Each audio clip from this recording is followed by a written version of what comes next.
ಎಷ್ಟು ಆಸಕ್ತಿಯಿಂದ ಈ ನಮ್ಮ ಕಾರ್ಯಕ್ರಮವನ್ನು ವೀಕ್ಷಿಸುತ್ತಾ ಆತ್ಮಿಕ ಕ್ಷೇಮಾಭಿವೃದ್ಧಿ ಹೊಂದುತ್ತಿರುವಂಥ ಆತ್ಮೀಯ ಸಹೋದರ ಸಹೋದರಿಯರಿಗೆ ಕರ್ತನಾದ ಯೇಸು ಕ್ರಿಸ್ತನ ಪರಿಶುದ್ಧವಾದ ನಾಮದಲ್ಲಿ ತಮ್ಮೆಲ್ಲರಿಗೂ ವಂದನೆಗಳನ್ನು ಸಲ್ಲಿಸ್ತೇನೆ.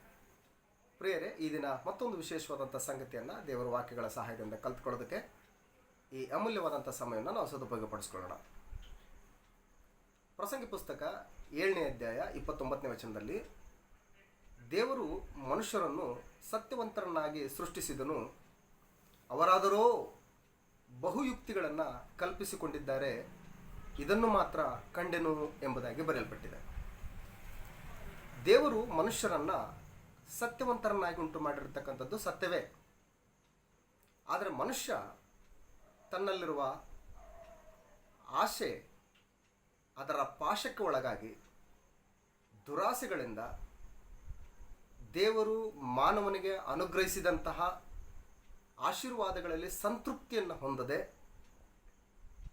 ಬಹುಯುಕ್ತಿಗಳನ್ನು ಕಲ್ಪಿಸಿಕೊಳ್ಳುವುದರ ಮೂಲಕ ದೇವರ ಆಜ್ಞೆಗಳನ್ನು ಅಥವಾ ದೇವರ ಗೆರೆಯನ್ನು ದಾಟುವುದರ ಮೂಲಕ ಪಾಪ ಮಾಡಿ ದೇವರಿಂದ ಅಗಲಿಕೆಯನ್ನು, ದೇವರ ಕೋಪಕ್ಕೆ, ದೇವರ ಶಾಪಕ್ಕೆ ಒಳಗಾಗಿದ್ದನ್ನು ಗ್ರಂಥದಲ್ಲಿ ನಾವು ಗಮನಿಸ್ತೇವೆ.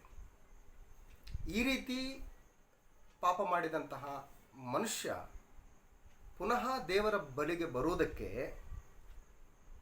ಮಾರ್ಗ ಏನು ಅಂತಕ್ಕಂಥದ್ದನ್ನು ನಾವು ಆಲೋಚನೆ ಮಾಡಿದ್ರೆ,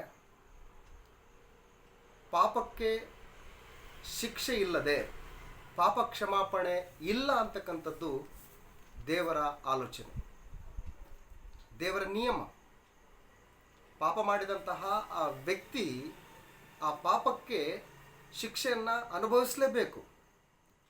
ಆ ಶಿಕ್ಷೆಯನ್ನು ಅನುಭವಿಸಿದರ ಮೂಲಕನೇ ಪಾಪಕ್ಕೆ ಕ್ಷಮಾಪಣೆ ದೊರಕುತ್ತದೆ ವಿನಃ ಬೇರೆ ದಾರಿ ಇಲ್ಲ ಅಂತಕ್ಕಂಥದ್ದು ದೇವರ ಒಂದು ನಿರ್ಣಯ. ಹಾಗಾಗಿ ಪಾಪಕ್ಕೆ ಕ್ಷಮಾಪಣೆ ಆದರೂ ಹೇಗೆ ಅಂತಕ್ಕಂಥದ್ದು ಇವತ್ತಿನ ವಿಷಯವನ್ನು ನಾವು ಕಲ್ತ್ಕೊಳ್ಳೋಣ. ಎಲ್ಲರೂ ಪಾಪ ಮಾಡಿ ಅಂತ ಹೇಳ್ತಾನೆ. ಅಬ್ರಹಾಮ, ಆದಾಮ, ಮೋಶೆ, ದೇವರಿಂದ ವಿಶೇಷವಾದಂಥ ಸಾಕ್ಷಿಯನ್ನು ಹೊಂದಿದಂತಹ ದಾವೀದನು ಕೂಡ, ದಯಮಾಡಿ ಕ್ಷಮಿಸಿ, ಅಪೊಸ್ತಲರ ಕೃತ್ಯಗಳ ಪುಸ್ತಕ 13ನೇ ಅಧ್ಯಾಯದಲ್ಲಿ ದಾವೀದನ ಬಗ್ಗೆ ದೇವರು ಹೇಳಿದಂಥ ಸಾಕ್ಷಿ ಅದ್ಭುತವಾದಂಥ ಸಾಕ್ಷಿ. ಸರ್ವಶಕ್ತನು, ಸರ್ವಾಂತರ್ಯಾಮಿಯು, ಸಕಲ ಯುಗಗಳ ಅರಸನು, ನಿರ್ಲಯನು, ಅಗಮ್ಯವಾದಂಥ ಬೆಳಕಿನಲ್ಲಿ ವಾಸ ಮಾಡ್ತಕ್ಕಂಥ ಸರ್ವಶಕ್ತನಾದಂಥ ದೇವರು ಒಬ್ಬ ವ್ಯಕ್ತಿಯ ಕುರಿತು ಹೇಳಿದಂಥ ಸಾಕ್ಷಿ ಅದ್ಭುತವಾದಂತಹ ಸಾಕ್ಷಿ. 13ನೇ ಅಧ್ಯಾಯ, ಅಪೊಸ್ತಲರ ಕೃತ್ಯಗಳ ಪುಸ್ತಕ 13ನೇ ಅಧ್ಯಾಯ 22ನೇ ವಚನದಲ್ಲಿ, ಆಮೇಲೆ ದೇವರು ಅವನನ್ನು ತೆಗೆದುಹಾಕಿ ದಾವೀದನನ್ನು ಅವರ ಮೇಲೆ ಅರಸನನ್ನಾಗಿ ಮಾಡಿ, ಇಷಯನ ಮಗನಾದ ದಾವೀದನು ನನಗೆ ಸಿಕ್ಕಿದನು, ಅವನು ನನಗೆ ಒಪ್ಪುವ ಮನುಷ್ಯನು, ಅವನು ನನ್ನ ಇಷ್ಟವನ್ನೆಲ್ಲ ನೆರವೇರಿಸುವನು ಎಂಬುದಾಗಿ ಅವನ ವಿಷಯದಲ್ಲಿ ಸಾಕ್ಷಿ ಹೇಳಿದನು ಅಂತ ಹೇಳ್ತಾರೆ. ದೇವರು ಸಾಕ್ಷಿಯನ್ನು ಪಡೆದಂತಹ ದಾವೀದನು ಕೂಡ ಪಾಪ ಮಾಡಿದನ? ಖಂಡಿತ ಪಾಪ ಮಾಡಿದ್ದಾನೆ. ದೇವರು ಇಸ್ರಾಯೇಲರಿಗೆ ಕೊಟ್ಟಂತಹ ದಶಾಜ್ಞೆಗಳಲ್ಲಿ ಒಂದು ಆಜ್ಞೆ, ನಿನ್ನ ನೆರೆಯವನ ಯಾವುದನ್ನೂ ಕೂಡ ನೀನು ಆಶಿಸಬಾರದು. ನಿನ್ನ ನೆರೆಯವನ ಹೆಂಡತಿಯನ್ನಾಗಲಿ, ಗಂಡಾಳನ್ನಾಗಲಿ, ಎತ್ತನ್ನಾಗಲಿ, ಕತ್ತೆಯನ್ನಾಗಲಿ ಆಶಿಸಬಾರದು ಎಂಬತಕ್ಕಂಥ ಆಜ್ಞೆಯನ್ನು ಉಲ್ಲಂಘಿಸಿದ್ದಾನೆ. ಉರಿಯನ್ನ ಹೆಂಡತಿಯಾದಂಥ ಬೆತ್ಸೆಬಳನ್ನು ಆಶಿಸಿದ್ದಾನೆ. ಆ ಆಶಿಸುವುದಕ್ಕೆ ಕಾರಣ ಕಣ್ಣಿನ ಆಸೆ, ಶಾರೀರಿಕ ಕೋರಿಕೆ. ದೇವರು ಆ ಕೋರಿಕೆಯನ್ನು ನೆರವೇರಿಸಿಕೊಳ್ಳುವುದಕ್ಕಾಗಿ ಪತ್ನಿಯನ್ನು ಅನುಗ್ರಹಿಸಿಲ್ವಾ? ಆದರೆ ದುರಾಸೆ, ಶರೀರದ ಕೋರಿಕೆಗೆ ಒಳಗಾಗಿ ದೇವರ ಆಜ್ಞೆಯನ್ನು ಉಲ್ಲಂಘಿಸಿದ್ದಾನೆ ದಾವೀದನು.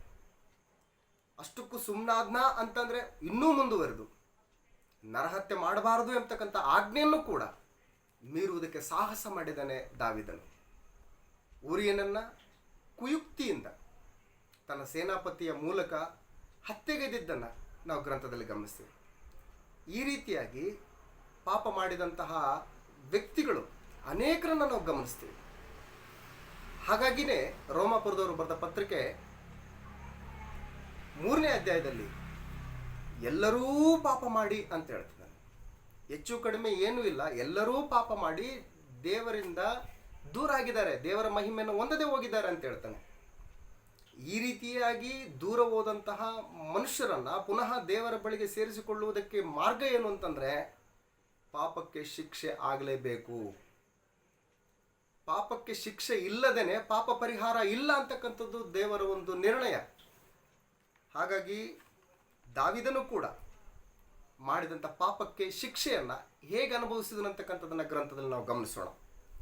2 ಸಮುವೇಲ ಪುಸ್ತಕ 12ನೇ ಅಧ್ಯಾಯದಲ್ಲಿ 9ನೇ ವಚನದಲ್ಲಿ ನಾವು ಗಮನಿಸುವುದಾದರೆ, ಸಮುವೇಲನ 2ನೇ ಪುಸ್ತಕ 12ನೇ ಅಧ್ಯಾಯ 9ನೇ ವಚನದಲ್ಲಿ, ಹೀಗಿರಲು ನೀನು ಯೆಹೋವನಾದ ನನ್ನ ಆಜ್ಞೆಯನ್ನು ತಿರಸ್ಕರಿಸಿ ನನ್ನ ದೃಷ್ಟಿಯಲ್ಲಿ ಕೆಟ್ಟದ್ದಾಗಿರುವುದನ್ನು ಮಾಡಿದ್ದೇನು? ನೀನು ಹಿತ್ತಿಯನಾದ ಉರಿಯನನ್ನು ಕತ್ತಿಯಿಂದ ಕೊಲ್ಲಿಸಿ ಅವನ ಹೆಂಡತಿಯನ್ನು ನಿನ್ನ ಹೆಂಡತಿಯನ್ನಾಗಿ ತೆಗೆದುಕೊಂಡಿ. ನೀನು ನನ್ನ ಆಜ್ಞೆಯನ್ನು ತಿರಸ್ಕರಿಸಿದರಿಂದಲೂ ಹಿತ್ತಿಯನಾದ ಉರಿಯನನ್ನು ಅಮ್ಮೋನಿಯರ ಕತ್ತಿಯಿಂದ ಕೊಲ್ಲಿಸಿ ಅವನ ಹೆಂಡತಿಯನ್ನು ನಿನ್ನ ಹೆಂಡತಿಯನ್ನಾಗಿ ತೆಗೆದುಕೊಂಡದರಿಂದಲೂ ಕತ್ತಿಯು ನಿನ್ನ ಮನೆಯನ್ನು ಬಿಟ್ಟು ಹೋಗುವುದಿಲ್ಲ. ಯೆಹೋವನಾದ ನನ್ನ ಮಾತನ್ನು ಕೇಳು, ನಾನು ನಿನ್ನ ಮನೆಯವರಿಂದಲೇ ನಿನಗೆ ಕೇಡು ಉಂಟಾಗುವಂತೆ ಮಾಡುವೆನು ಅಂತ ಹೇಳ್ತಾರೆ. ಪಾಪಕ್ಕೆ ಶಿಕ್ಷೆಯಿಂದಲೇ ಪಾಪ ಕ್ಷಮಾಪಣೆ ಅಂತಕ್ಕಂಥದ್ದು ದೇವರ ನಿರ್ಣಯ. ಹಾಗಾಗಿ ಆ ಶಿಕ್ಷೆ ಹೇಗಿತ್ತು ಅಂತಕ್ಕಂಥದ್ದನ್ನು ಮುಂದುವರೆದ ಭಾಗದಲ್ಲಿ ದಾವೀದನ ಬದುಕಿನಲ್ಲಿ ನಾವು ಗಮನಿಸಿದರೆ, ಅವರಿಬ್ಬರ ಮಕ್ಕಳು ಅಮ್ನೋನ, ಸುಂದರನಾದಂತಹ ಅಬ್ಷಾಲೋಮ, ಇವರಿಬ್ಬರ ಜೀವಿತ ಅಲ್ಲಿ ಅಮ್ನೋನನು ತೀರ್ಕೊಂಡು ಹೋಗ್ತಾನೆ ಅಬ್ಷಾಲೋಮನಿಂದ. ಅಷ್ಟು ಮಾತ್ರವಲ್ಲದೆ ಅಬ್ಷಾಲೋಮನಿಂದ ರಾಜ್ಯವನ್ನು ಕಳ್ಕೊಳ್ತಾನೆ ದಾವೀದನು. ಅನೇಕ ಪಡಬಾರದ ಕಷ್ಟಗಳನ್ನು ಪಡ್ತಾನೆ. ಈ ರೀತಿಯಾದಂತಹ ಶಿಕ್ಷೆ ಪಾಪಕ್ಕೆ ಅನುಭವಿಸಲೇಬೇಕು. ಆ ಮೂಲಕವೇ ಪಾಪ ಪರಿಹಾರ ಉಂಟಾಗಬೇಕಂತಕ್ಕಂಥದ್ದು ದೇವರ ಒಂದು ನಿರ್ಣಯ. ಮುಂದುವರೆದ ಭಾಗದಲ್ಲಿ ಆ ದಾವೀದನು ಇನ್ನೂ ಮುಂದುವರಿತಾ ಏನನ್ನ ಮಾಡ್ತಾನೆ ಅಂತಕ್ಕಂಥದ್ದು ನಾವು ಗಮನಿಸಿದರೆ, 1ನೇ ಪೂರ್ವಕಾಲ ವೃತ್ತಾಂತದಲ್ಲಿ ಒಂದು ವಿಶೇಷವಾದಂತಹ ಸಂದರ್ಭ ದಾವೀದನ ಜೀವಿತದಲ್ಲಿ ಬಂದೊದಗುತ್ತೆ.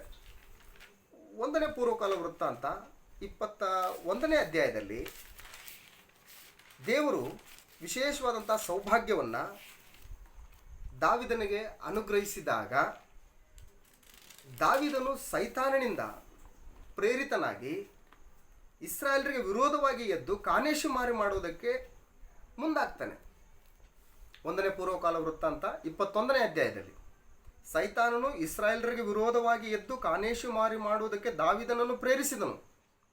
ದಾವೀದನು ಯೋವಾಬನನ್ನು ಜನಾಧಿಪತಿಗಳನ್ನು ಕರೆದು, ನನಗೆ ಜನರ ಲೆಕ್ಕ ಗೊತ್ತಾಗುವ ಹಾಗೆ ನೀವು ಬೇರ್ಷೆಬದಿಂದ ದಾನ್ ಊರಿನವರೆಗೂ ಸಂಚರಿಸಿ ಇಸ್ರಾಯೇಲರನ್ನು ಲೆಕ್ಕ ಮಾಡಿಕೊಂಡು ಬನ್ನಿರಿ ಎಂದು ಆಜ್ಞಾಪಿಸಿದನು. ಆಗ ಯೋವಾಬನು, ಅಂದರೆ ದಾವೀದನ ಸೇನಾಧಿಪತಿಯಾದಂಥ ಯೋವಾಬ, ನನ್ನ ಒಡೆಯನಾದ ಅರಸನೇ, ಯೆಹೋವನು ತನ್ನ ಪ್ರಜೆಗಳನ್ನು 100ರಷ್ಟು ಹೆಚ್ಚಿಸಲಿ. ಅವರೆಲ್ಲರೂ ನನ್ನ ಒಡೆಯನ ದಾಸರಷ್ಟೇ. ಒಡೆಯನು ಇಂಥದ್ದನ್ನು ಅಪೇಕ್ಷಿಸುವುದೇನು? ಇಸ್ರಾಯೇಲರನ್ನು ಅಪರಾಧಕ್ಕೆ ಗುರಿ ಮಾಡುವುದು ಏಕೆ ಅಂದನು. ಬೇಡ ಬುದ್ಧಿ, ಈ ರೀತಿ ಮಾಡಬೇಡ. ಯಾಕೆ ಈ ರೀತಿ ಮಾಡ್ತೀಯ? ದೇವರು ನಿನ್ನನ್ನು ಉದ್ಧಾರ ಮಾಡಿದ್ದಾನೆ. ಜನಸಂಖ್ಯೆಯನ್ನು ಲೆಕ್ಕಿಸುವಂಥದ್ದು ದೇವರ ದೃಷ್ಟಿಯಲ್ಲಿ ಒಳ್ಳೆಯದಲ್ಲ ಅಂತೇಳಿ ತಿಳಿ ಹೇಳಿದರೂ ಕೂಡ ದಾವೀದನು ಮಾಡಿದಂಥದ್ದು ಮಹಾ ಅಪರಾಧ. ಕಾನೇಶ್ವರನ್ನು ಮಾಡು ಅಂತ ಹೇಳ್ತಾ ಇದ್ದಾನೆ. ಆಗ ಏನಾಗ್ತದೆ ಅಂತಂದರೆ 8ನೇ ವಚನದಲ್ಲಿ 21ನೇ ಅಧ್ಯಾಯ 8ನೇ ವಚನದಲ್ಲಿ, ಆಗ ದಾವೀದನು, ನಾನು ಬುದ್ಧಿಹೀನ ಕಾರ್ಯವನ್ನು ಮಾಡಿ ಪಾಪಿಯಾಗಿದ್ದೇನೆ. ದಯವಿಟ್ಟು ನಿನ್ನ ಸೇವಕನ ಅಪರಾಧವನ್ನು ಕ್ಷಮಿಸು ಎಂದು ದೇವರನ್ನು ಪ್ರಾರ್ಥಿಸಲು ಆತನು ದಾವೀದನ ದರ್ಶಿಯಾದ ಗಾದನಿಗೆ ಹೇಳಿದ್ದೇನೆಂದರೆ, ನೀನು ದಾವೀದನ ಹತ್ತಿರ ಹೋಗಿ ಅವನಿಗೆ, ನಾನು 3 ವಿಧವಾದ ಶಿಕ್ಷೆಯನ್ನು ನಿನ್ನ ಮುಂದೆ ಇಡುತ್ತೇನೆ. ಅವುಗಳಲ್ಲಿ ಯಾವುದನ್ನು ನೀನು ನಿನ್ನ ಮೇಲೆ ಬರಮಾಡಬೇಕೋ ಆರಿಸಿಕೋ ಎಂದು ಯೆಹೋವನು ಅನ್ನುತ್ತಾನೆಂಬುದಾಗಿ ಹೇಳು ಅಂದನು. ಆಗ ಗಾದನು ದಾವೀದನ ಬಳಿಗೆ ಹೋಗಿ ಅವನಿಗೆ, ಯೆಹೋವನು ಹೇಳುವುದೇನೆಂದರೆ, 3 ವರ್ಷಗಳ ಕಾಲ ಬರವು ಉಂಟಾಗಬೇಕೋ, ಇಲ್ಲವೇ 3 ತಿಂಗಳುಗಳವರೆಗೆ ನಿನ್ನ ಶತ್ರುಗಳು ಕತ್ತಿಗೆ ಬಲಿಯಾಗುವುದು ಬೇಕೋ, ಇಲ್ಲವೇ ಇಸ್ರಾಯೇಲ್ಯರ ಸಮಸ್ತ ಪ್ರಾಂತ್ಯಗಳಲ್ಲಿ ಯೆಹೋವನು ಕಳುಹಿಸಿದ ಸಂಹಾರಕ ದೂತನಿಂದುಂಟಾಗುವ 3 ದಿನಗಳ ಘೋರ ವ್ಯಾಧಿ ರೂಪವಾದ ಯೆಹೋವನ ಕತ್ತಿಯೂ ಬೇಕೋ ಈ ಮೂರರಲ್ಲಿ ಒಂದನ್ನು ಆರಿಸಿಕೋ ಎಂಬುದೇ ಅಂತ ಹೇಳ್ತಾರೆ. ಇದರಿಂದ ನಮ್ಗೆ ಏನು ಅರ್ಥ ಆಗುತ್ತೆ ಅಂತಂದರೆ, ದೇವರ ಉದ್ದೇಶ ಏನಂತಂದರೆ, ಮಾಡಿದಂತಹ ಪಾಪಕ್ಕೆ ಶಿಕ್ಷೆ ಉಂಟಾಗಲೇಬೇಕು, ಶಿಕ್ಷೆಯಿಂದಲೇ ಪಾಪಕ್ಕೆ ಕ್ಷಮಾಪಣೆ ಉಂಟು ಅಂತಕ್ಕಂಥ ಸಂದೇಶ. ಹಾಗಾಗಿ ಆದಾಮನ ಒಂದು ಜೀವಿತದಲ್ಲೂ ಕೂಡ ಆತನು ಮಾಡಿದಂಥ ತಪ್ಪಿಗೆ ಶಿಕ್ಷೆಯನ್ನು ಕೂಡ ನಾವು ಗಮನಿಸ್ತೀವಿ. ಅಲ್ಲಿ ಆದಿಕಾಂಡ ಪುಸ್ತಕ 3ನೇ ಅಧ್ಯಾಯ 14ನೇ ವಚನದಿಂದ 18ನೇ ವಚನದವರೆಗೂ ಪಾಪಕ್ಕೆ ಪ್ರೇರೇಪಿಸಿದಂತಹ ಸರ್ಪಕ್ಕೂ ಕೂಡ ಶಿಕ್ಷೆ, ಸರ್ಪದ ಕುಯುಕ್ತಿಗೆ ಒಳಗಾಗಿ ಮೋಸಕ್ಕೆ ವಂಚನೆಗೆ ಒಳಬಿದ್ದಂತಹ ಹವ್ವಳಿಗೂ ಕೂಡ ಶಿಕ್ಷೆ, ಹವ್ವಳ ಮಾತನ್ನು ಕೇಳಿ ತಿನ್ನಬಾರದೆಂಬಂಥ ಹಣ್ಣನ್ನು ತಿಂದಂತಹ ಆದಾಮನಿಗೂ ಕೂಡ ಶಿಕ್ಷೆ.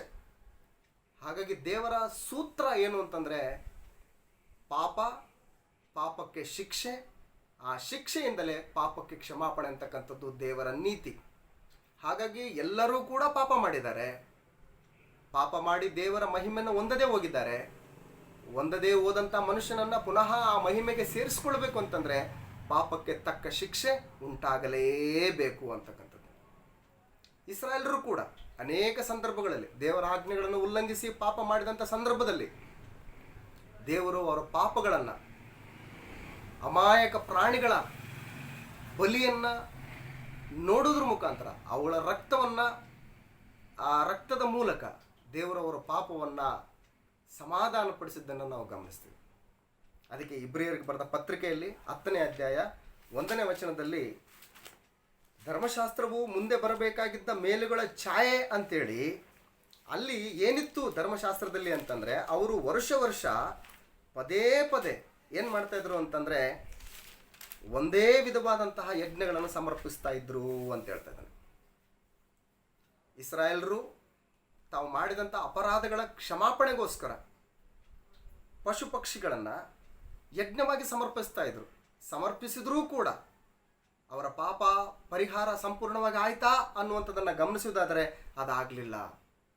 ಅವ್ರ ಯಜ್ಞನ ಸಮರ್ಪಣೆ ಮಾಡಕ್ಕೆ ಬಂದಾಗ ಅವರ ಮನಸ್ಸಾಕ್ಷಿ ಅವರಿಗೆ ನೀನು ಪಾಪಿ ಅನ್ನುವಂಥದ್ದನ್ನು ಎತ್ತಿ ತೋರಿಸ್ತಾ ಇತ್ತು ಅಂತೇಳಿ ಗ್ರಂಥ ನಮಗೆ ಹೇಳ್ತಾ ಇದೆ. 10ನೇ ಅಧ್ಯಾಯ 2ನೇ ವಚನದಲ್ಲಿ ನಾವು ಗಮನಿಸುವುದಾದರೆ, ಮೇಲಿನ ವಚನವನ್ನು ಕೂಡ ಗಮನಿಸೋಣ. ಧರ್ಮಶಾಸ್ತ್ರವು ವರ್ಷಕ್ಕೆ ಪದೇ ಅರ್ಪಿತವಾಗುವ ಒಂದೇ ವಿಧವಾದ ಯಜ್ಞಗಳನ್ನು ಅರ್ಪಿಸಿ ದೇವರ ಸಮೀಪಕ್ಕೆ ಬರುವವರನ್ನು ಎಂದಿಗೂ ಸಿದ್ಧಿಗೆ ತರಲಾರದು. ತಂದಿದ್ದ ಪಕ್ಷದಲ್ಲಿ ಆ ಯಜ್ಞ ಸಮರ್ಪಣೆಯು ನಿಂತು ಹೋಗುತ್ತಿತ್ತಲ್ಲ. ಯಾಕಂದರೆ ದೇವಾರಾಧನೆ ಮಾಡುವವರು ಒಂದೇ ಸಾರಿ ಶುದ್ಧೀಕರಿಸಲ್ಪಟ್ಟ ಮೇಲೆ ಅವರಿಗೆ ಪಾಪ ಉಂಟೆಂದು ಅವರ ಮನಸ್ಸು ಇನ್ನೂ ಸಾಕ್ಷಿ ಕೊಡುವುದು ಹೇಗೆ? ಆದರೆ ಆ ಯಜ್ಞಗಳಿಂದ ಪ್ರತಿ ವರ್ಷದಲ್ಲಿಯೂ ಪಾಪಗಳ ಜ್ಞಾಪಕವಾಗುವುದುಂಟು ಅಂತ ಹೇಳ್ತದೆ. ಹೋರಿಗಳ ಮತ್ತು ಹೋತಗಳ ರಕ್ತದಿಂದ ಪಾಪಗಳು ಪರಿಹಾರವಾಗುವುದು ಅಸಾಧ್ಯವಾಗಿದೆಯಲ್ಲ ಅಂತ ಹೇಳ್ತಾರೆ. ಅವ್ರು ಮಾಡಿದಂಥ ಅಪರಾಧಕ್ಕೆ, ಅವ್ರು ಮಾಡಿದಂಥ ಪಾಪಕ್ಕೆ ಶಿಕ್ಷೆ ವಿಧಿಸಿದಾಗ್ಯೂ ಕೂಡ ಸಂಪೂರ್ಣವಾಗಿ ಮರೆಯುವಂಥ ಸ್ಥಿತಿಯಲ್ಲಿ ಆ ಕ್ಷಮಾಪಣೆ ಉಂಟಾಗಲಿಲ್ಲ. ಆ ಪಾಪಕ್ಕೆ ಶಿಕ್ಷೆ ವಿಧಿಸಲಾಗಲಿಲ್ಲ. ಅದು ಕೇವಲ ತಾತ್ಕಾಲಿಕವಾದಂಥ ಶಿಕ್ಷೆ ಅಂತೇಳಿ ದೇವರ ದೃಷ್ಟಿಯಲ್ಲಿ ಪರಿಗಣನೆಗೆ ಬಂತು. ದೇವರು ಪಾಪಗಳನ್ನು ಮರೆಯೋಕ್ಕಾಗ್ತಾ ಇಲ್ಲ, ಮನುಷ್ಯರ ಪಾಪಗಳನ್ನು. ಹಾಗಾದರೆ ಮರಿಬೇಕಾದ್ರೆ ಏನು ಮಾಡಬೇಕು? ಹಾಗಾದರೆ ಎಂಥ ಬಲಿ ಅರ್ಪಿತ ಆಗಬೇಕು ಅಂತಂದರೆ, ಸ್ನಾನಿಕನಾದ ಯೋಹಾನನು ನಮ್ಮ ಕರ್ತನಾದ ಯೇಸು ಕ್ರಿಸ್ತನ ವಿಷಯದಲ್ಲಿ ಒಂದು ಮಾತು ಹೇಳ್ತಾನೆ. ಅಗೋ, ಯಜ್ಞಕ್ಕೆ ನೇಮಿಸಿದ ದೇವರ ಕುರಿಮರಿ, ಲೋಕದ ಪಾಪಗಳನ್ನು ಹೊತ್ತುಕೊಂಡು ಹೋಗುವಂತಹ ದೇವರ ಕುರಿಮರಿ ಎಂಬುದಾಗಿ ಹೇಳ್ತಾನೆ. ಕ್ರಿಸ್ತನ ವಿಷಯದಲ್ಲಿಯೂ ಕೂಡ ದೇವರು ಜಗದುತ್ಪತ್ತಿಗೆ ಮೊದಲೇ ಕ್ರಿಸ್ತನ ರಕ್ತವು ಬಹುಜನರ ಪಾಪಗಳಿಗೋಸ್ಕರ ಸುರಿಸಲ್ಪಡಬೇಕು. ಬಹುಜನರ ಪಾಪಗಳಿಗೆ ಶಿಕ್ಷೆಯನ್ನು ಅವರ ಮೇಲಲ್ಲದೆ ಕ್ರಿಸ್ತನ ಮೇಲೆ ಹಾಕುವುದರ ಮುಖಾಂತರ ಕ್ರಿಸ್ತನು ಬಹುಜನರ ಪಾಪಗಳ ಶಿಕ್ಷೆಯನ್ನು ಹೊತ್ತುಕೊಂಡು ಅನೇಕ ಮನುಷ್ಯರಿಗೆ, ಪಾಪ ಮಾಡಿ ದೇವರ ಮಹಿಮೆಯನ್ನು ಹೊಂದದೇ ಹೋದಂಥ ಮನುಷ್ಯರಿಗೆ ಪಾಪ ಕ್ಷಮಾಪಣೆಯನ್ನು ಉಂಟು ಮಾಡಬೇಕಂತಕ್ಕಂಥದ್ದು ದೇವರ ಅನಾದಿ ಸಂಕಲ್ಪ ಅಂತ. ಪೇತ್ರನ ಬರೆದ ಮೊದಲನೇ ಪತ್ರಿಕೆ 1ನೇ ಅಧ್ಯಾಯ 18ನೇ ವಚನದಲ್ಲಿ, ನಿಮಗೆ ಬಿಡುಗಡೆಯಾದದ್ದು ಬೆಳ್ಳಿ ಬಂಗಾರ ಮೊದಲಾದ ನಶಿಸಿ ಹೋಗುವ ವಸ್ತುಗಳಿಂದಲ್ಲ, ಪೂರ್ಣಾಂಗವಾದ ನಿಷ್ಕಳಂಕ ಯಜ್ಞದ ಕುರಿಯ ರಕ್ತದಿಂದಲೋ ಎಂಬಂತೆ ಆತನ ಅಮೂಲ್ಯವಾದ ರಕ್ತದಿಂದಲೇ ಎಂದು ಬಲ್ಲಿರಲ್ಲವೇ. ಆತನು ಜಗದುತ್ಪತ್ತಿಗೆ ಮೊದಲೇ ಗೊತ್ತು ಮಾಡಲ್ಪಟ್ಟು ಅಂತ್ಯಕಾಲದಲ್ಲಿ ನಿಮಗೋಸ್ಕರ ಪ್ರತ್ಯಕ್ಷನಾದನು ಎಂಬುದಾಗಿ ಹೇಳ್ತಾ ಇದ್ದಾನೆ. ಕ್ರಿಸ್ತನ ಬಲಿ ಅಂತಕ್ಕಂಥದ್ದು ದೇವರು ಜಗದುತ್ಪತ್ತಿಗೆ ಮೊದಲೇ ಗೊತ್ತು ಮಾಡಲ್ಪಟ್ಟಿದ್ದಾನೆ.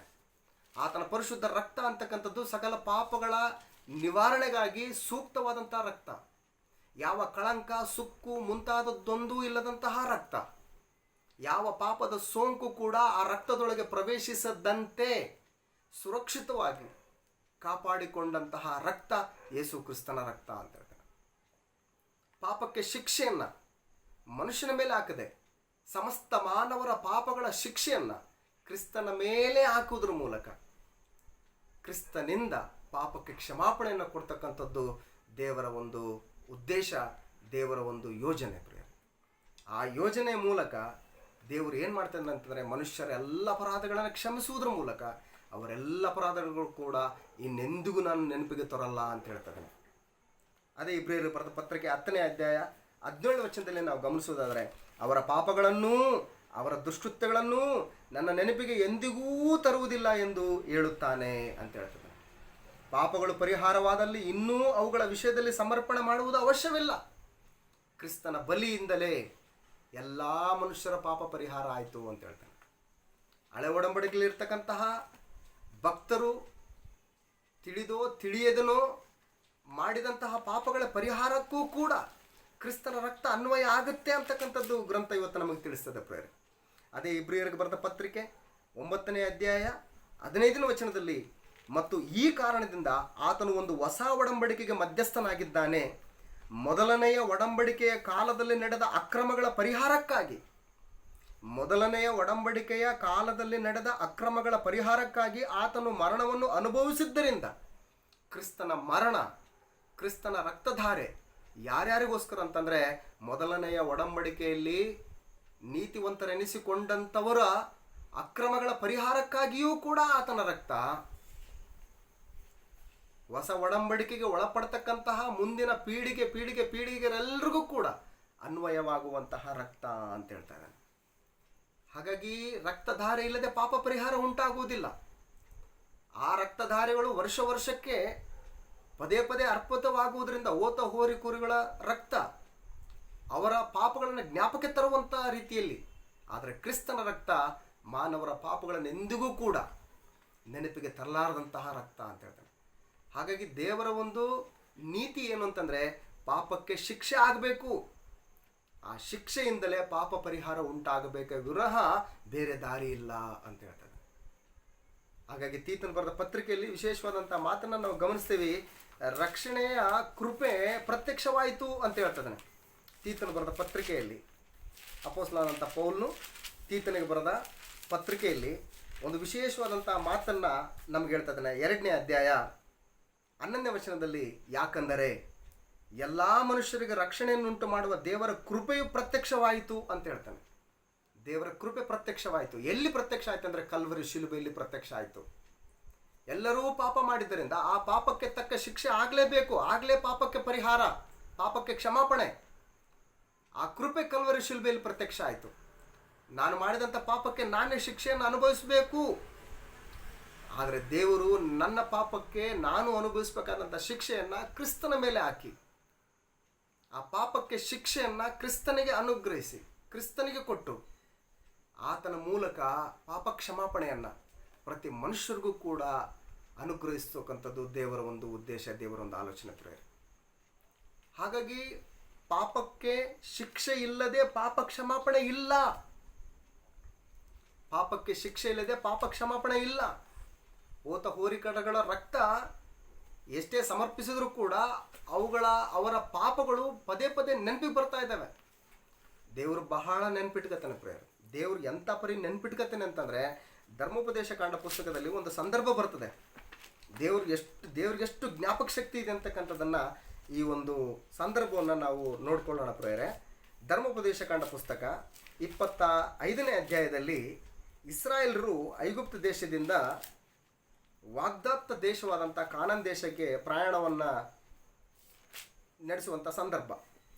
ಅಲ್ಲಿ ಐಗುಪ್ತ ದೇಶದಿಂದ ಅವರು ದಾರಿಯಲ್ಲಿ ಬರುವಾಗ ಅಮಾಲೇಕ್ಯರು ನಿಮ್ಮನ್ನು ಎದುರಿಸಿದ್ದರಿಂದ, 25ನೇ ಅಧ್ಯಾಯ ಧರ್ಮೋಪದೇಶ ಕಾಂಡ ಪುಸ್ತಕ 25ನೇ ಅಧ್ಯಾಯ 17ನೇ ವಚನದಿಂದ, ನೀವು ಐಗುಪ್ತ ದೇಶದಿಂದ ಬರುವಾಗ ದಾರಿಯಲ್ಲಿ ಅಮಾಲೇಕ್ಯರು ನಿಮ್ಮನ್ನು ಎದುರಿಸಿದ್ದನ್ನು ಜ್ಞಾಪಿಸಿಕೊಳ್ಳ್ರಿ. ಅವರು ದೇವರಲ್ಲಿ ಸ್ವಲ್ಪವೂ ಭಯಭಕ್ತಿ ಇಲ್ಲದವರಾಗಿ ನೀವು ದಣಿದು ಬಳಲಿ ಇದ್ದಾಗ ನಿಮ್ಮವರಲ್ಲಿ ಹಿಂದೆ ಬಿದ್ದ ಬಲಹೀನರನ್ನು ಸಂಹಾರ ಮಾಡಿದರಲ್ಲ.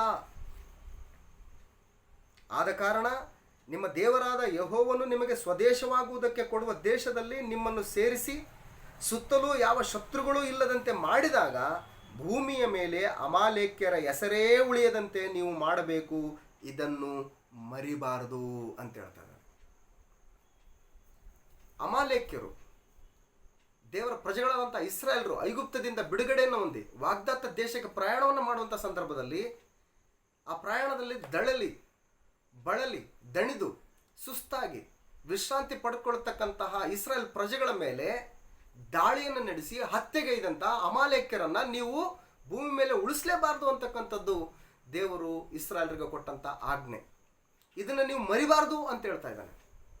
ಆದರೆ ಇಸ್ರಾಯೇಲರು ಮರೆತರೇನೋ ಗೊತ್ತಿಲ್ಲ, ಆದರೆ ದೇವರು ಮರಿಲಿಲ್ಲ ಅಂತಕ್ಕಂಥದ್ದನ್ನು ವಾಕ್ಯದಲ್ಲಿ ನಾವು ಗಮನಿಸಬೇಕು. 1ನೇ ಸಮುವೇಲ ಪುಸ್ತಕ 15ನೇ ಅಧ್ಯಾಯದಲ್ಲಿ ಇಸ್ರಾಯೇಲರ ಪ್ರಥಮ ಅರಸನಾದಂತಹ ಸೌಲನಿಗೆ ಸಮುವೇಲನ ಮುಖಾಂತರ ದೇವರು ಈ ಆಜ್ಞೆಯನ್ನು ನೆನಪಿಸ್ಕೊಡ್ತಾನೆ. ಏನಂತಂದರೆ 1ನೇ ಸಮುವೇಲ ಪುಸ್ತಕ 15ನೇ ಅಧ್ಯಾಯ 1ನೇ ವಚನದಲ್ಲಿ, ಸಮುವೇಲನು ಸೌಲನಿಗೆ, ಯೆಹೋವನು ನಿನ್ನನ್ನು ತನ್ನ ಪ್ರಜೆಗಳಾದ ಇಸ್ರಾಯೇಲರ ಮೇಲೆ ಅರಸನನ್ನಾಗಿ ಅಭಿಷೇಕಿಸುವುದಕ್ಕೋಸ್ಕರ ನನ್ನನ್ನೇ ಕಳುಹಿಸಿದನಲ್ಲ. ಆತನು ಈಗ ಹೇಳುವುದನ್ನು ಕೇಳು. ಸೇನಾಧೀಶ್ವರನಾದ ಯೆಹೋವನು ನಿನಗೆ, ಇಸ್ರಾಯೇಲ್ಯರು ಐಗುಪ್ತದಿಂದ ಬರುತ್ತಿರುವಾಗ ದಾರಿಯಲ್ಲಿ ಅಮಾಲೇಕ್ಯರು ಅವರಿಗೆ ವಿರೋಧವಾಗಿ ನಿಂತು ತೊಂದರೆ ಪಡಿಸಿದ್ದರಿಂದ ನಾನು ಅವರಿಗೆ ಮುಯಿ ತೀರಿಸುವೆನು. ಈಗ ನೀನು ಹೋಗಿ ಅವರನ್ನು ಸೋಲಿಸಿ ಅವರಿಗಿರುವುದನ್ನೆಲ್ಲ ಸಂಪೂರ್ಣವಾಗಿ ಹಾಳು ಮಾಡು ಅಂತ ಹೇಳ್ತದೆ.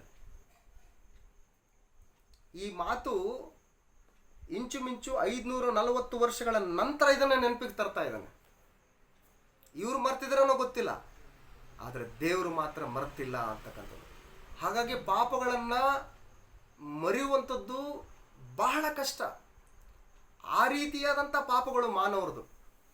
ಆದರೆ ಪಾಪಗಳನ್ನು ಮರೆಸುವಂತಹ ಶಕ್ತಿ, ಪಾಪಗಳ ನೆನಪು ಇನ್ನೆಂದಿಗೂ ಕೂಡ ಬಾರದಂತೆ ಮಾಡುವಂತಹ ಶಕ್ತಿ ಕ್ರಿಸ್ತನ ರಕ್ತದಲ್ಲಿ ನಾವು ಕಾಣಬರ್ತೇವೆ. ಅದಕ್ಕೆ ಅವರ ಪಾಪಗಳನ್ನು, ಅವರ ದುಷ್ಟತೆಗಳನ್ನು ನಾನು ಎಂದಿಗೂ ನೆನಪಿಗೆ ತರೋದಿಲ್ಲ ಅಂತ ಹೇಳ್ತಾನೆ.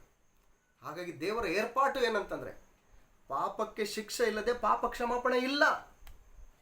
ಪಾಪಕ್ಕೆ ಶಿಕ್ಷೆ ಆಗಲೇಬೇಕು. ಆ ಶಿಕ್ಷೆಯನ್ನು ಕ್ರಿಸ್ತನ ಮೇಲೆ ಹಾಕಿದ್ದಾನೆ. ಆತನ ಮೂಲಕ ಕ್ಷಮಾಪಣೆ, ಪಶ್ಚಾತ್ತಾಪದಿಂದ ಆತನ ಬಳಿಗೆ ಬರುವುದಾದರೆ ಕ್ರಿಸ್ತನಲ್ಲಿ ದೇವರು ನಮಗೆ ಕ್ಷಮಾಪಣೆಯನ್ನು ಕೊಡುವಂಥದ್ದಕ್ಕೆ ಆತನ ಸಂಸಿದ್ಧನಾಗಿದ್ದಾನೆ. ಹಾಗಾಗಿ ಇವತ್ತು ನಾವು ನಮ್ಮ ಪಾಪಗಳ ಪರಿಹಾರಕ್ಕಾಗಿ ನಿಮ್ಮ ಹಿರಿಯರಿಂದ ಬಂದಂಥ ಸಂಪ್ರದಾಯಗಳನ್ನು ಅನುಸರಿಸಿ ನಡೆಯುವುದರಿಂದ ನಿಮಗೆ ಬಿಡುಗಡೆ ಆಗಲ್ಲ ಅಂತ ಹೇಳ್ತಾನೆ. ಪೇತ್ರನ ಬರೆದ ಮೊದಲನೇ ಪತ್ರಿಕೆ ಈಗಾಗಲೇ ನಾವು ನೋಡ್ಕೊಂಡಿದ್ದೀವಿ. ಮತ್ತೊಂದು ಸರಿ ಅದನ್ನು ನೆನಪಿಸ್ಕೊಳ್ಳೋಣ. ಪೇತ್ರನ ಬರೆದ ಮೊದಲನೇ ಪತ್ರಿಕೆ 18ನೇ ವಚನದಲ್ಲಿ, ನಿಮ್ಮ ಹಿರಿಯರು ಕಲಿಸಿಕೊಟ್ಟ ವ್ಯರ್ಥವಾದ ನಡವಳಿಕೆಯಿಂದ ನಿಮಗೆ ಬಿಡುಗಡೆಯಾದದ್ದು ಬೆಳ್ಳಿ ಬಂಗಾರ ಮೊದಲಾದ ನಶಿಸಿ ಹೋಗುವ ವಸ್ತುಗಳಿಂದಲ್ಲ. ನಿಮಗೆ ಪಾಪದಿಂದ ಬಿಡುಗಡೆ ಆಗಬೇಕಾ? ಹಾಗಾದರೆ ನಾನು ಶ್ರದ್ಧೆಯಿಂದ ನನ್ನ ಹಿರಿಯರಿಂದ ಬಂದಂಥ ಸಂಪ್ರದಾಯಗಳನ್ನು ನಾನು ಅನುಸರಿಸ್ತೀನಿ ಅಂತಂದರೆ ಪಾಪಕ್ಕೆ ಪರಿಹಾರ ಆಗಲ್ಲ. ನಾನು ಬೆಳ್ಳಿ ಬಂಗಾರ ಮೊದಲಾದಂಥ ಅಮೂಲ್ಯವಾದ ವಸ್ತುಗಳನ್ನು ನಾನು ಕೊಡ್ತೀನಿ ಅಂತಂದರೆ ಪಾಪಕ್ಕೆ ಪರಿಹಾರ ಉಂಟಾಗೋದಿಲ್ಲ. ಆದರೆ ಪಾಪಕ್ಕೆ ಪರಿಹಾರ ಎಲ್ಲಿ ಅಂತಂದರೆ ಪೂರ್ಣಾಂಗವಾದ ನಿಷ್ಕಳಂಕ ಯಜ್ಞದ ಕುರಿಯ ರಕ್ತದಿಂದಲೋ. ಪೂರ್ಣಾಂಗವಾದ ಯಜ್ಞದ ನಿಷ್ಕಳಂಕ ಕುರಿ, ಒಂದಿಷ್ಟು ಕಳಂಕ ಕೂಡ ಕ್ರಿಸ್ತನಲ್ಲಿ ಇಲ್ಲ ಅಂತಕ್ಕಂಥದ್ದು ಗ್ರಂಥದಲ್ಲಿ ನಾವು ಕಾಣ್ತೇವೆ. ಕ್ರಿಸ್ತನ ಅಮೂಲ್ಯವಾದ ರಕ್ತದಿಂದಲೇ ಎಂದು ಬಲ್ಲಿರಲ್ವ, ಆತನ ಜಗದುತ್ಪತ್ತಿಗೆ ಮೊದಲೇ ಗೊತ್ತು ಮಾಡಲ್ಪಟ್ಟು ಅಂತ್ಯಕಾಲದಲ್ಲಿ ನಿಮಗಾಗಿ ಪ್ರತ್ಯಕ್ಷನಾದನು. ಕಾಲವು ಪರಿಪೂರ್ಣವಾದಾಗ ದೇವರು ಆತನನ್ನು ಈ ಲೋಕಕ್ಕೆ ಕಳಿಸಿಕೊಡೋದ್ರ ಮುಖಾಂತರ ಮರಣದ ಭಯದ ದೆಸೆಯಿಂದ ನಮ್ಮ ಜೀವಮಾನವೆಲ್ಲ ದಾಸತ್ವದೊಳಗಿದ್ದಂಥವರನ್ನು ಬಿಡಿಸುವುದಕ್ಕಾಗಿ, ಮಾನವರು ಪಾಪ ಮಾಡಿ ದೇವರಿಂದ ಮಹಿಮೆಯನ್ನು ಹೊಂದದೆ ದೂರವಾಗಿದ್ದಂತಹ ಮಾನವರನ್ನು ಪುನಃ ದೇವರ ಮಹಿಮೆಗೆ ಕರೆತರುವುದಕ್ಕಾಗಿ ಪಾಪಕ್ಕೆ ಶಿಕ್ಷೆ ಆಗಲೇಬೇಕು. ಪಾಪಕ್ಕೆ ಶಿಕ್ಷೆ ಆಗುವುದ್ರ ಮೂಲಕವೇ ಪಾಪಕ್ಕೆ ಕ್ಷಮಾಪಣೆ ಉಂಟಾಗ್ತಕ್ಕಂತಹ ದೇವರ ಸೂತ್ರವನ್ನು ನೆರವೇರಿಸುವುದಕ್ಕಾಗಿ ಕ್ರಿಸ್ತನು ಆ ಕೃಪೆ ಪ್ರತ್ಯಕ್ಷ ಆಯಿತು ಕಲ್ವರಿ ಶಿಲುಬೆಯಲ್ಲಿ ಅಂತ. ಕೃಪೆ ಪ್ರತ್ಯಕ್ಷ ಆಯಿತು. ಆ ಕೃಪೆಯನ್ನು ಪಡ್ಕೊಂಡು ಪಾಪಕ್ಕೆ ಶಿಕ್ಷೆಯನ್ನು ಕ್ರಿಸ್ತನ ಮೇಲೆ ಹಾಕಿ ನಮಗೆ ಉಚಿತವಾಗಿ ಪಾಪ ಪರಿಹಾರವನ್ನು ಅನುಗ್ರಹಿಸಿದ್ದಾನೆ. ಇದು ದೇವರ ಒಂದು ನೀತಿ ಪ್ರಿಯ. ಪಾಪಕ್ಕೆ ಶಿಕ್ಷೆ ಇಲ್ಲದೆ ಪಾಪ ಕ್ಷಮಾಪಣೆ ಇಲ್ಲ. ಪಾಪ ಕ್ಷಮಾಪಣೆ ಇಲ್ಲ. ಹಾಗಾಗಿ ಇವತ್ತು ಪ್ರತಿ ಮಾನವರು ಕೂಡ ತಮ್ಮ ಅಪರಾಧಗಳನ್ನು, ತಮ್ಮ ಕುಯುಕ್ತಿಗಳನ್ನು ಒಂದಿಷ್ಟು ಅವಲೋಕನ ಮಾಡಿ ಅವುಗಳ ನಿಮಿತ್ತವಾಗಿ ಪಶ್ಚಾತ್ತಾಪಪಟ್ಟು ದೇವರ ಬಳಿಗೆ ಕ್ರಿಸ್ತನ ಮೂಲಕ ಬರುವುದಾದರೆ ದೇವರು ಪಾಪ ಕ್ಷಮಾಪಣೆಯನ್ನು ಅನುಗ್ರಹಿಸುವುದಕ್ಕೆ ಕ್ರಿಸ್ತನಲ್ಲಿ ಸಿದ್ಧತೆಯನ್ನು ಏರ್ಪಡಿಸಿದ್ದಾನೆ. ಪಾಪ ಕ್ಷಮಾಪಣೆಯನ್ನು ಹೊಂದಿಕೊಂಡು ದೇವರ ಕೃಪೆಯಲ್ಲಿ, ದೇವರ ಶಾಂತಿ ಸಮಾಧಾನದಲ್ಲಿ, ಅನ್ಯೋನ್ಯತೆಯಲ್ಲಿ, ಆತನ ತ್ರಾಣವುಳ್ಳ ಹಸ್ತದ ಕೆಳಗಡೆ ನಮ್ಮ ಬದುಕನ್ನು ಮುಂದುವರಿಸ್ಕೊಂಡು ಹೋಗ್ಲಿಕ್ಕಾಗುವಂತೆ ದೇವರು ಕೃಪೆಯನ್ನು ಅನುಗ್ರಹಿಸಲಿ. ಆಮೇನ್. ಎಲ್ರಿಗೂ ನಮಸ್ಕಾರ.